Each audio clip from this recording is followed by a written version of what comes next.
la cuestión democrática, eso sí que me interesa hablarlo contigo, porque además recuerdo un corte muy viral que se hizo con Vargas Llosa, ¿no? Que era un defensor pues, de la democracia. Yo no, ¿eh? Yo te voy a decir que a mí lo que me interesa es la libertad, a mí la democracia pues depende. O sea, las formas de gobierno, pues puedes, porque lo malo es que puedes incluso legitimar a través de las urnas el mal. El caso de Hitler es un ejemplo clarísimo, no el único, el caso de Hugo Chávez en Venezuela. Dices, vale, luego robaron las elecciones, pero llegó democráticamente al poder. ¿Qué ocurre cuando tienes una sociedad que un porcentaje mayoritario de la población legitima el mal? ¿Qué haces contra eso? Bueno, ocurre que colapsa la sociedad, no hay alternativa, a menos que entre en una guerra civil o tengas una salida autoritaria en que se ponen las cosas en orden. Y yo creo que bajo circunstancias extraordinarias se justifican las salidas autoritarias, o cualquier persona decente piensa lo mismo.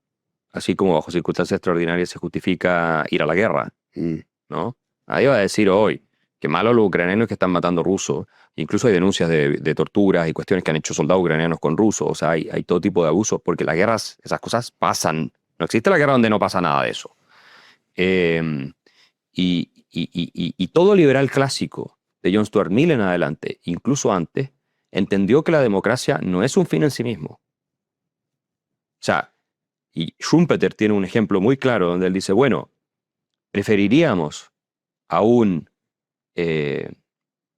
sistema democrático en el cual la mayoría decide que va a exterminar una minoría, o una dictadura en la cual eso no ocurre y se respetan los derechos de los individuos, pero tú no puedes elegir quién gobierna.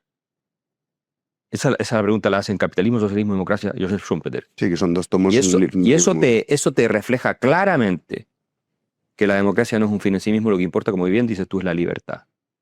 Y hay circunstancias en las cuales tú tienes tal caos, tal destrucción del orden social, que en que la libertad ya no es viable o no existe, y que la única alternativa que te queda es restaurar el orden de la libertad, pero para eso tú tienes que tener, obviamente, una autoridad que concentre el poder por un tiempo. Y de manera, ojalá, transitoria, ¿no? Pero, de lo contrario, la alternativa es mucho peor.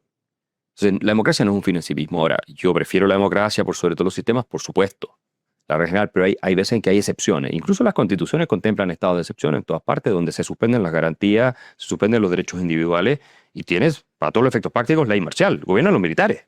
Ahora sí, están autorizados por el Congreso y todo lo más, pero gobiernan los militares.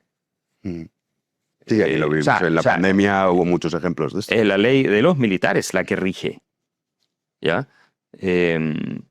Entonces, tampoco es algo que no esté contemplado hasta en cierto sentido en las constituciones modernas. Ahora, nadie puede estar de acuerdo con que haya un reemplazo de un régimen autoritario en una democracia liberal que está funcionando. Eso es absurdo, ¿no es cierto? Pero en los casos en que hemos tenido este tipo de intervenciones, al menos el caso de Chile, nosotros teníamos un régimen totalitario en ciernes, marxista-leninista, apoyados de la Unión Soviética y Cuba. Sí, Allende, que además destrozó el país en tiempo récord. Y teníamos un 90% de pobreza, y teníamos hiperinflación, y gente sin poder comer, y guerrilla armada, y grupos terroristas. El golpe de Estado en Chile estuvo ultra justificado, y fue apoyado por el 70% de la población, y fue además invocado por el Parlamento. El 22 de agosto del año 73, el Parlamento en Chile, la Cámara de Diputados, emite una resolución llamando a que los militares intervengan para ponerle fin al régimen totalitario de Salvador Allende, al cual acusaban de violar sistemáticamente los derechos fundamentales, porque también tenían ellos grupos armados que asesinaban gente y torturaban gente. Entonces, cuando alguien viene y me dice a mí, no, pero es que yo no ni lo uno ni lo otro, bueno, es la falacia del nirvana, es comparar la realidad de las opciones que hay sobre la mesa con el mundo, donde tú puedes mirarte al espejo y sentirte lindo. ¿Ya? Sí, para pero quedar no es bien. Entrar a la realidad. Claro. La realidad no funciona así, no te da la alternativa ideal, el unicornio rosado y la dictadura y todo el tema. No, es así la realidad. La realidad a veces tienes que elegir entre un mal mayor y un mal menor. Justo. Y el mal menor, como decía Aristóteles, comparado con el mayor, se considera un bien. Total, estoy totalmente de acuerdo. Axel, hablábamos de motivos para la esperanza.